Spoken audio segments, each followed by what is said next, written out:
வேதனை. ஒரு அழகான காட்டுல இருந்த உயரமான மரத்துல ஒரு பெரிய பணக்கார கழுகு வாழ்ந்து வந்துச்சு. அந்த கழுகுக்கு சொந்தமா ஒரு பெரிய பழத்தோட்டம் இருந்துச்சு. அந்த தோட்டத்துல நிறைய வகையான பழங்கள் இருந்துச்சு. ஆப்பிள், மாம்பழம், ஆரஞ்சு, கொய்யாப்பழம், வாழைக்கனின்னு அந்த தோட்டத்துல இல்லாத பழங்களே இல்ல. அந்த தோட்டத்துல ஒரு சின்ன மரம் ரொம்ப நாளா எந்த கனியுமே கொடுக்காம இருந்துச்சு. ஒரு நாள் காலையில சீலு கழுகு கையில ஒரு கூடையை எடுத்துக்கிட்டு பழங்களை பறிக்கிறதுக்காக தன்னோட தோட்டத்தை நோக்கி போச்சு. அந்த தோட்டத்துல இருந்த பல வகையான பழங்களை பறிச்சு தன்னோட கூடையில வச்ச சீலு கழுகு ரொம்ப நாளா பழம் காய்க்காம இருந்த அந்த சின்ன மரத்தை பார்த்துச்சு. என்னோட இந்த அழகான தோட்டத்துல எதுக்கும் பயன்படாத ஒரு அசிங்கமான மரம். ரொம்ப நாளாவே இந்த மரம் எந்த கனியையும் கொடுக்கல. இந்த மரம் இனிமே என் தோட்டத்துல நிக்க கூடாது. இப்போவே இத வெட்டி எறிஞ்சிடலாம் அப்படின்னு சொல்லிட்டு சீலோ கழுகு அந்த பழக்கூடையை எடுத்துக்கிட்டு ரொம்ப வேகமா தன்னோட வீட்டை நோக்கி போச்சு. தன்னோட முதலாளி சொன்னதை கேட்டுக்கிட்டு இருந்த சின்ன மரத்துக்கு தான் சாக போறோம்னு நினைச்சு பயம் வந்துடுச்சு. சின்ன மரம் ரொம்ப சோகமா அழுதுகிட்டு இருந்துச்சு. இத பாத்துக்கிட்டு இருந்த வாழை மரம் சொல்லுச்சு, ரொம்ப நாளா எனக்கு சந்தேகம் இருந்துகிட்டே இருந்துச்சு. நாங்க எல்லாருமே ரொம்ப சுவையான கனிகளை கொடுக்கறோம், ஆனா நீ மட்டும் எந்த கனிகளையுமே கொடுக்காம இந்த பழத்தோட்டத்துல இருக்கிற. நல்ல வேளை முதலாளி இன்னைக்கு ஒண்ணு கண்டுபிடிச்சாரு. இனிமே நீ இந்த காட்டுல இருக்க முடியாது. ஆனால் வாழை மரமே, இது ஒன்றும் என்னுடைய தப்பு இல்லையே. கடவுள் தான் என் மீது கருணை கொள்ள வேண்டும். நீ அமைதியாயிரு வாழை மரமே.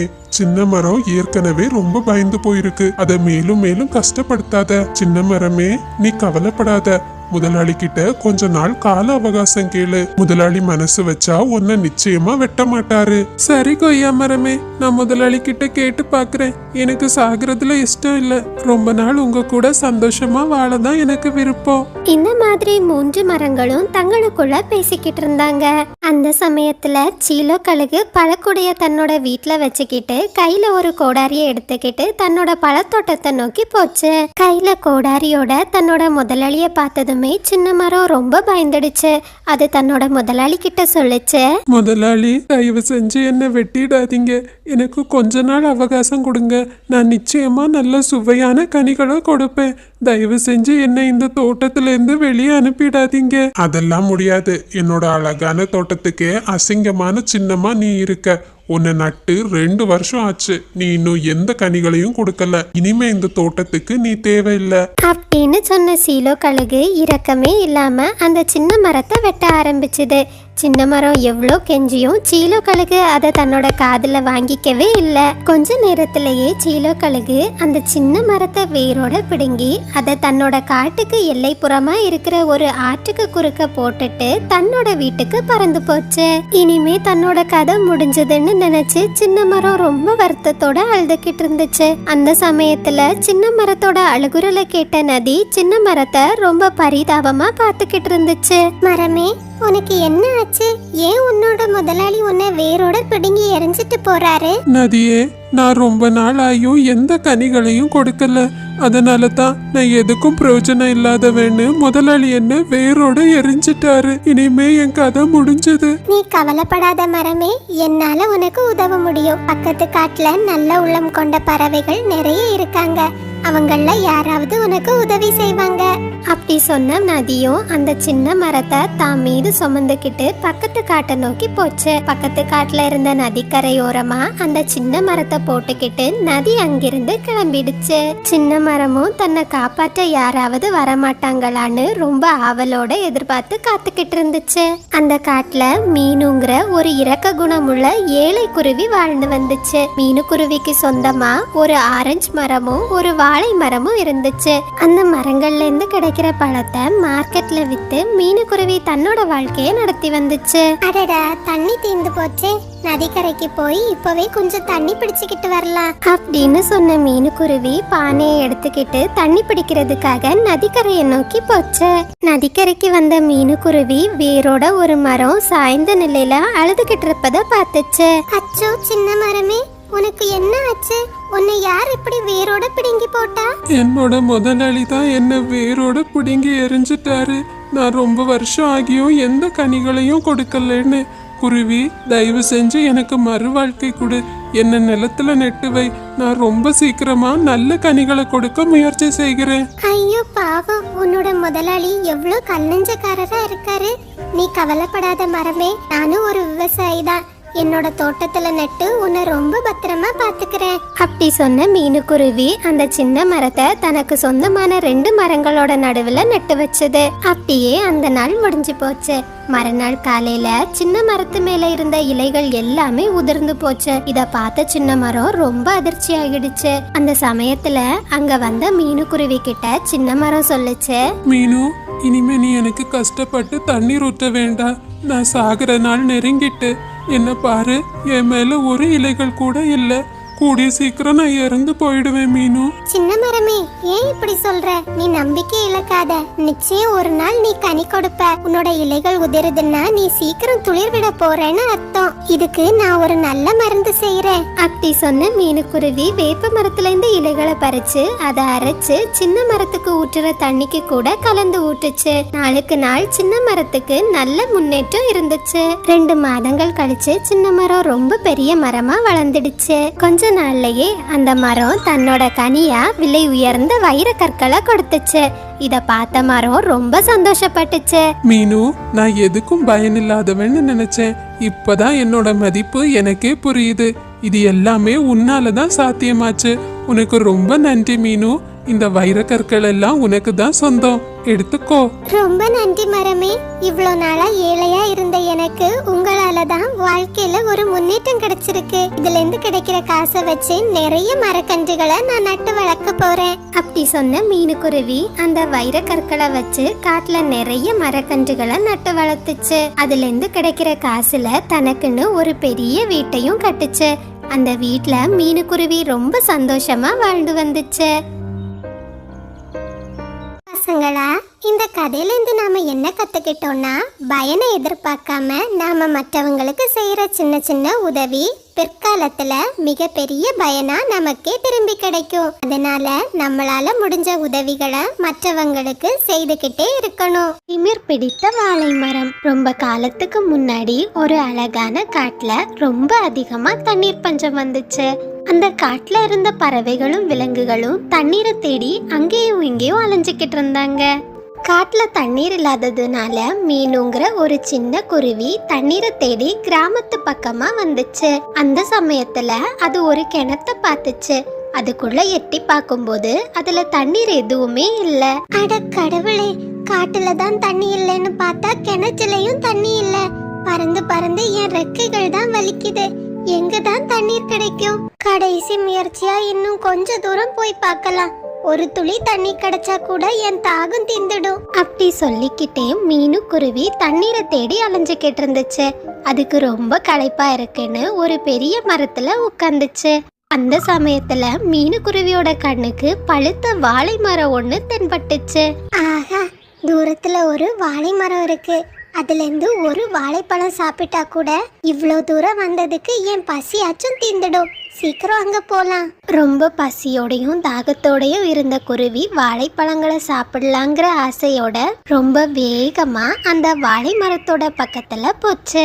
அந்த சமயத்துல வாழை மரமும் வேப்ப மரமும் பேசிக்கிட்டு இருந்தத மீனுக்குருவி கேட்டுச்சு. ஒரு அழகான லட்சணமான மரம்னா பாக்குறதுக்கு எப்படி இருக்கணும்னு தெரியுமா? எங்க பார்த்தாலும் பச்சை பசேல்னு இலைகளும் தண்டுகளும் இருக்கணும். அதுல இருந்து வர கனிகளும் மஞ்சன்னு ரொம்ப சுவையா இருக்கணும். நீயும் தான் இருக்குதியே.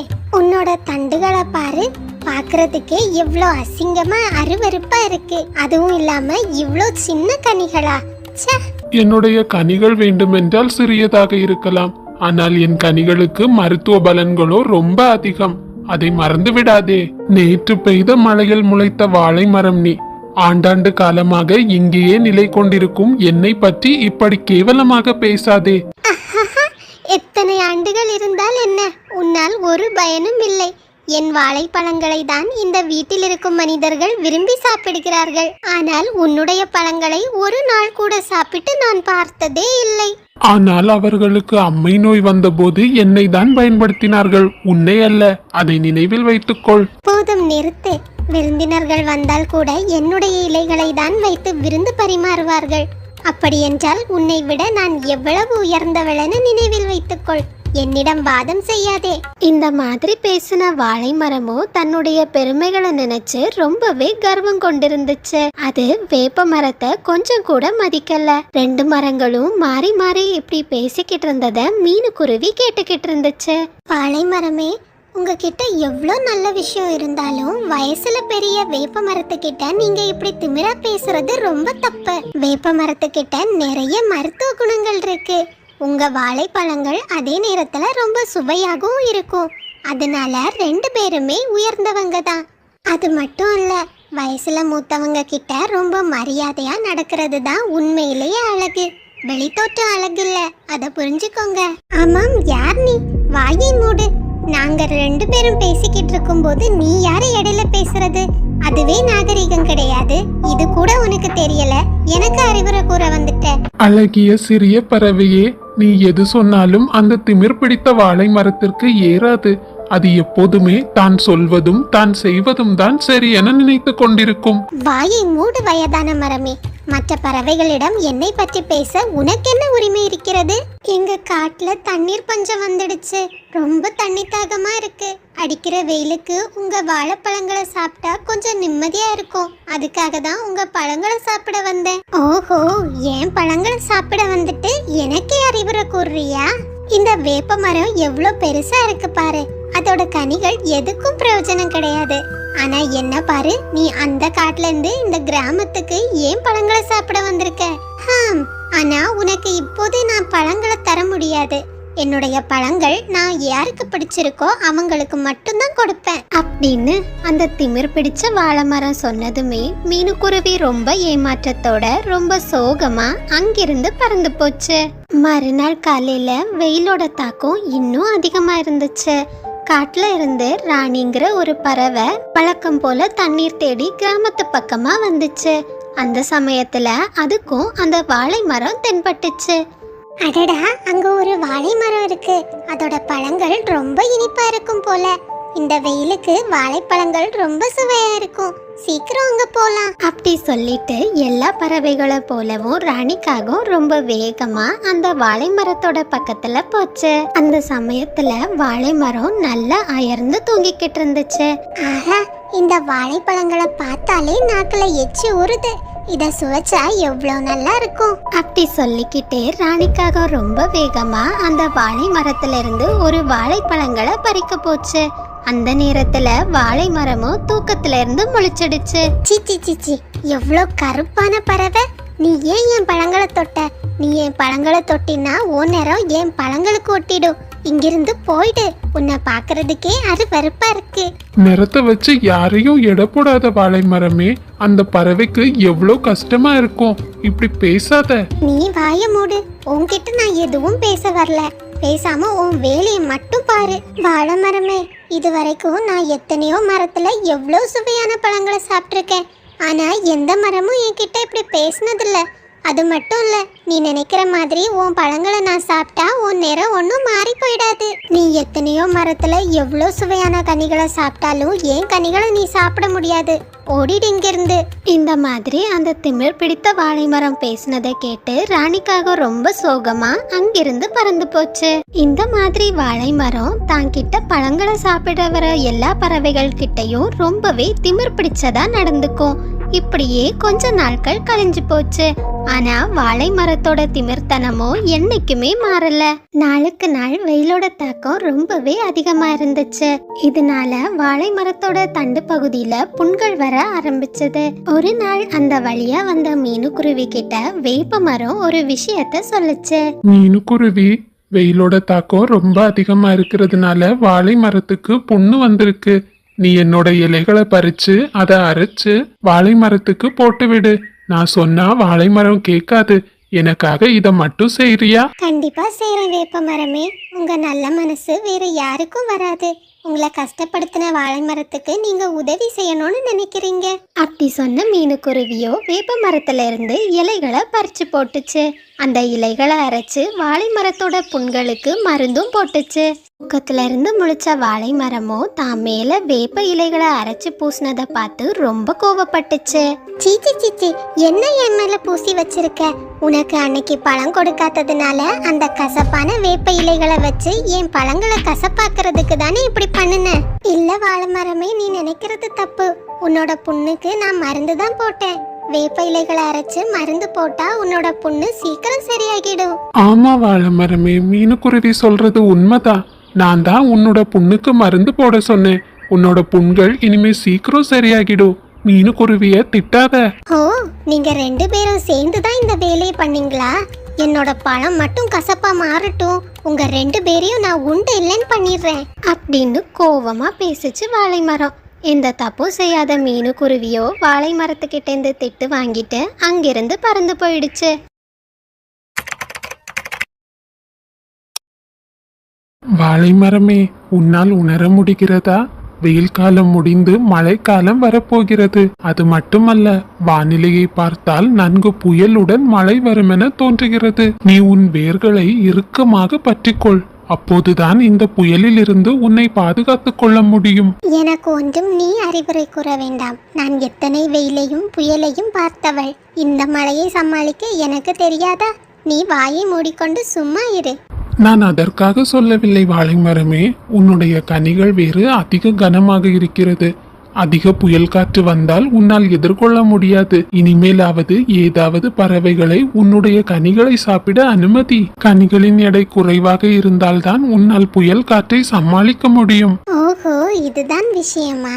என்னுடைய கனிகள் அனைத்தும் வீணாக போக வேண்டும். நான் பறவைகளுக்கு கொடுத்துவிட்டு கனிகளே இல்லாமல் இருக்க வேண்டும். அதுதான் உன்னுடைய எண்ணம். மோசமான வேப்ப மரமே, நான் உன்னிடம் எந்த அறிவுரையும் கேட்கவில்லை. பேசாமல் இரு அப்படின்னு வாழை மரம் வேப்ப மரத்தை பயங்கரமா திட்டுச்சு. வேப்ப மரமோ எதுவுமே பேசாம அமைதியா இருந்துச்சு.